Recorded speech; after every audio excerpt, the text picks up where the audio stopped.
I just want to share a little bit about one of the things that I see that has kept most of my friends and most of the ministries I know, most churches I know in bondage.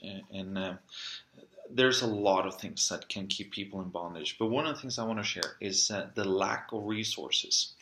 I've gone through so many, asked so many churches and ministries, for example, here in Norway, and I find very seldom is there a lack of vision and dreams. The dreams and visions are often up here. And also, like when it comes to personal life, like my friends or myself, it's not the lack of dreams that I have that keeps me living beneath that. But what it is often a lack of resources. So if I have resources here but dreams here, I will never be able to grow beyond there. Like I went and talked to this ministry, one of the biggest ministries in Norway, and they have dreams up here, and they are doing great work, but they have so many opportunities. The thing is that they're not able to come up there because their income is only here, the resources are only here, so they can only work up to here. They can only achieve that. They can't achieve that. Now, a couple of thoughts. One spiritual thought and then some practical thoughts. I call it the principle of the lid or the principle of the potential. If you look in, I think it's Judges second. Okay, I'm sorry. It's in the Old Testament. I think it's Second Kings. It's about Elijah, not. Elisha, not Elijah, but Elisha, his disciple. I think it's in chapter 4. We hear about this widow that is really poor. So she's poor, and the only thing she has is a jar with oil.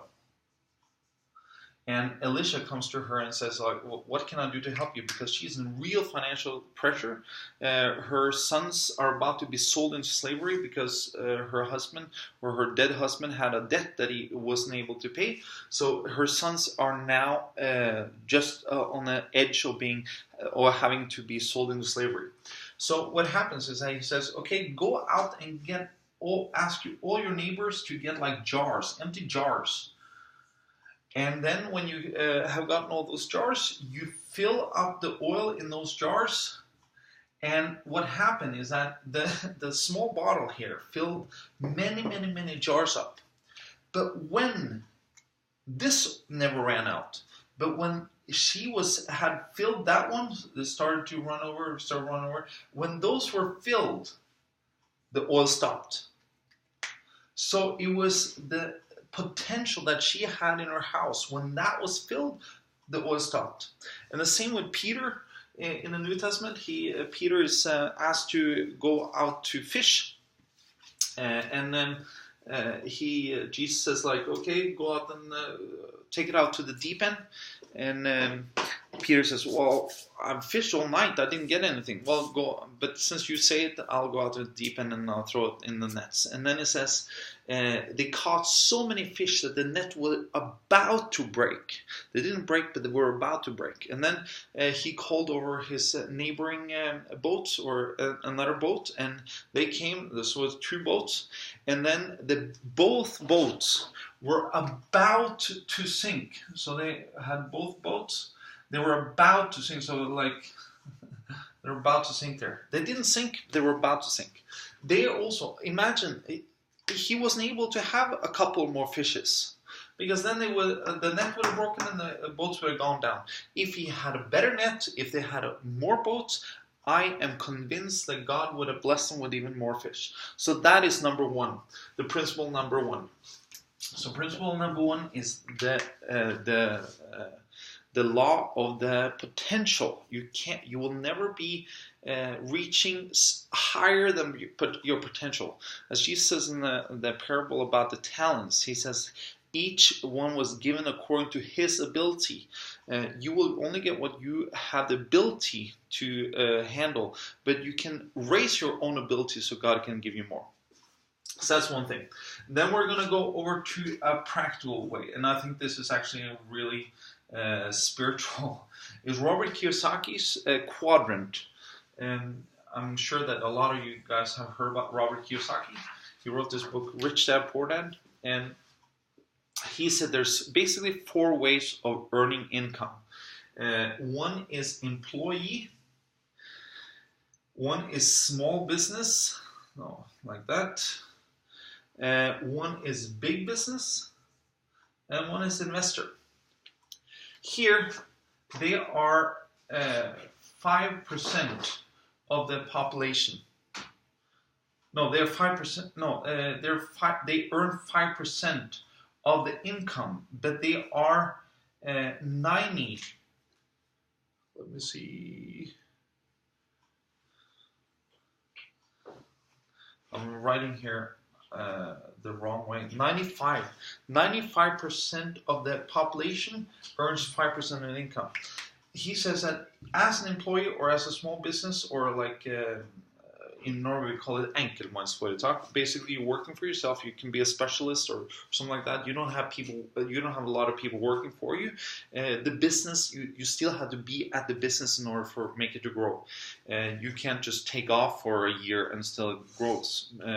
So here, you will never become financially independent, and that is what the point here is. Financially independent is basically your income or your living cost is covered even though you don't work. But you are working now because you love to work. You have something to offer. You don't work for a paycheck. You don't have to work in order to pay. But you are working because things are already paid for, right? So that's basically financial independence, or how I would describe financial independence. So these guys, they're 5%. They earn 5% of the income, but they're 95% of people. On the other side here, big business investors, they are 5% of the people, but they earn 95% of the income, of the wealth in this world. Big business is basically you have a bunch of people working for you. Imagine yourself, like you yourself work for yourself, and you work 40 hours a week or 50 hours a week. If you earn 100 kroners or $100 or $10 an hour or $100 an hour, $1,000 an hour, you still have a roof. And that roof, the more educated you are, or the more you have to offer to society, the higher that roof or lid is. But you still have a lid here. And it's you put the lid. You are not able to produce more than 50 hours a week or 60 hours a week, or for a long period of time. Most people can't do that. So let's say that you have 40 hours a week that you can produce. But someone that is a big business, he can have 10,000 people working for him. And if he earns, like from his personal opinion, if he earns only half an hour from every those people, like of course they have to have payment themselves and stuff like that, but if he sits back with half an hour from those people, 10,000 people, then he have 5,000 hours a week that he earns. That is being a big business. And the investors is basically having money working for you. So big business is having people working for you. Investors is having money working for you. This is where you can be financially independent. And then, okay, so how do we get from here to there? Well, a few things that we're going to have some YouTube videos on that too. One of the ways is to invest and learn how to invest. Tony Robbins wrote a book called Money Master the Game. We'll probably do a review on that and do some of the principles from that, so you don't have to read the whole book because the book is like this thick. So that's one way of doing it.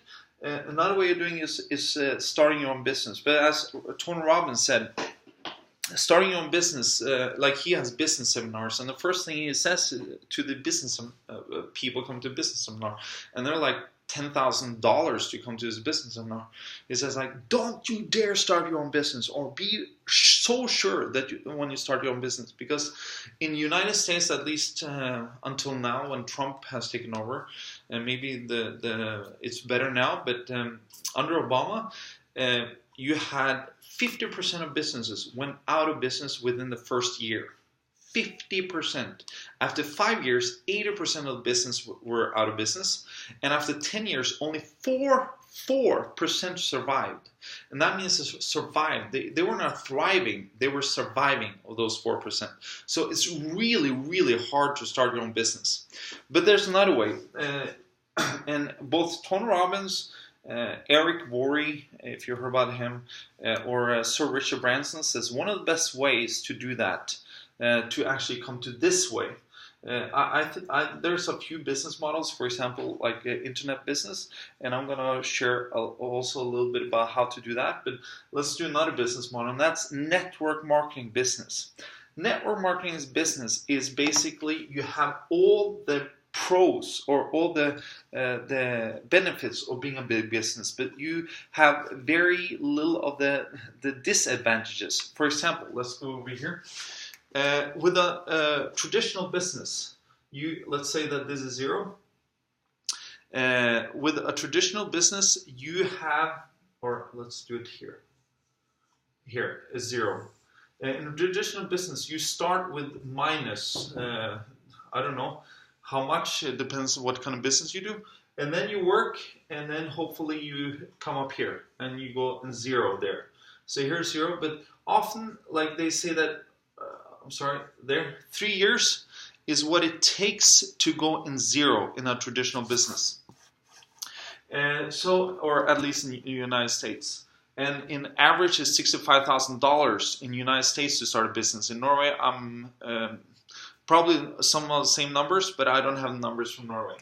But here, it's like you start like this, and you go up there. And it's not just money that you have to put down that is the big risk.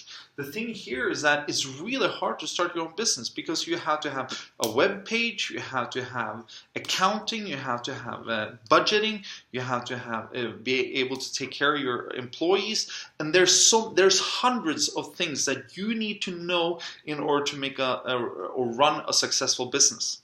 But with a network marketing business, you start like so. Here was minus 65,000, and it takes you 3 years to go in 0. Right? So, but in a marketing business, you maybe start with 1,000 kroners or $100, like registration fee and stuff like that, and then you have everything you need to start your own business. So you start with very little minus, but then there's no there's no lid here. Because the network marketing business, it works like this. I'll show you guys just a little bit about how it works.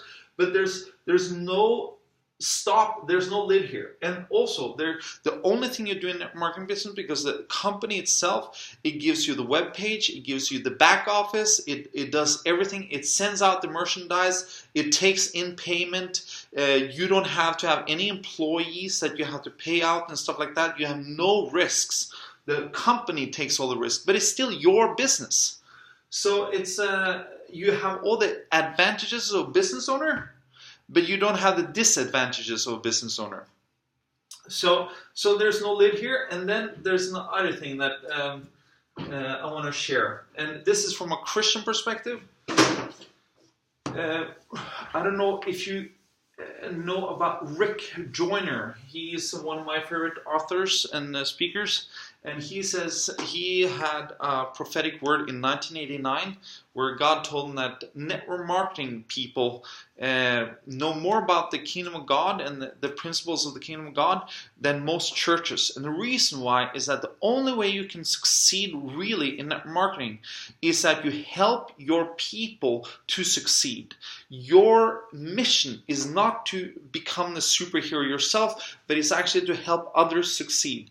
So in network marketing, you will rejoice when the people that you got to join becomes more successful than you, or they become bigger than you. And I'll show you why that is. In network marketing, it's like you're here and you have different structures, but basically the same. And then you get a few people that wants to join. So you're the one that joined these, or one that got these people. I'm going to see if I can do some other colors here. There. So you got these people, and then they get their own people, right? So they get their own people. And the thing is that and then they get their own people and stuff like that. Then they get, yeah, you understand the point here? Like that. The thing is that as network marketing, you earn from everything done under you. Right? That doesn't mean that you earn the most, because this person can earn more than you, because you always get most from your first line, or from the people that you got. So that person can earn more than you. So it's not like it's a pyramid that the one on top gets all the money or something like that. But the thing is that if this is me, it's really important for me to help that guy, help that guy, help that guy, and even help this guy to succeed. Because if they succeed and they become so good that I don't have to kind of baby them, but they succeed themselves and they walk themselves and they're making a success in their own business, it will make me beneficial, or it will benefit me, it will make me successful. Therefore, like in network marketing, with a traditional business, or traditional, like as an employee, you have to start every month at zero. So you start every month, and then you have to put in your hours, and you have to put it, or make your sales, or whatever it is that you're earning money on. But then next month you start at zero, and it's like you will never be able to build. But in a marketing business, you start at zero, but then you get a person, and that person, maybe he joins for 10 years, right? And then you earn from that in 10 years. So in 10 years from now, you still earn all the work that you did today. And then you get some more people. So you take step. You don't fall back into zero if you don't lose all your customers, which is very weird. But if you can build something, so you don't start at zero every day, right? And if you get people here that works for or with you or for you, however you look at it, if you have people that works with you that helps you and they grow their business, you will have something called a residual income. That means that it doesn't go back to zero. It's like a residual income. For example, if you have, imagine if you have, we're taking in dollars, if you have $200 extra a month, for a lot of families that would make it or break it. That would be a huge difference. But you have people here making millions and millions of dollars a year or even a month, because they have built a great network. So this is one of the ways of getting away from being financially independent or financially dependent on like a job or something like that, to becoming financially independent. And what I see in my life and in a lot of my friends' life and in ministry's lives and stuff like that, is that it is very hard when you have dreams up here, but you have income there, or your resources are here, you're not able to reach up there. And this is a way, with God's help, learning how to listen to the voice of God. In the Bible it says, like, you cannot serve money and God, therefore do not worry. It says in Matthew 6. But if you worry, you're actually serving money. And you cannot do that. And what I see is that when I've been really struggling financially, sometimes that is when I worry the most. But it's learning how to use the principles of God. You're learning how to use the principles of the kingdom of God to come to a place where you're free. Because it says, like, Christ, for freedom, Christ has set us free. So we're called to be free, and when you're financially free, you're free to do whatever He calls you to. So that's my encouragement to you. Find a way to get from that left side of being an employee or a small business to the right side of become big business or investor, because then you can become financially free. And in, like, with the principle of the lid or the potential, like, if you have a job and that is the only income you have, God can only bless you up to that lid. He cannot bless you more than that. Meaning, like, for example, if you are working at a clothing store, in Norway, for example, maybe you have 200 kroner an hour, and maybe the manager has 400 kroner an hour, or something like that. God can only bless you up until that level, 400 kroner an hour, with that job, because the lid is maximum that. But when it comes to a big business or investors, there's no lid, or the lid is a lot higher. So what I encourage you to do is at least think about other ways to get your lid higher so that God can bless you, so that you can be free to do whatever He calls you to do. So that is another video. Hope that you sign up and subscribe, and we'll talk to you later, and I'll send out some more videos that can really help you. God bless. Take care.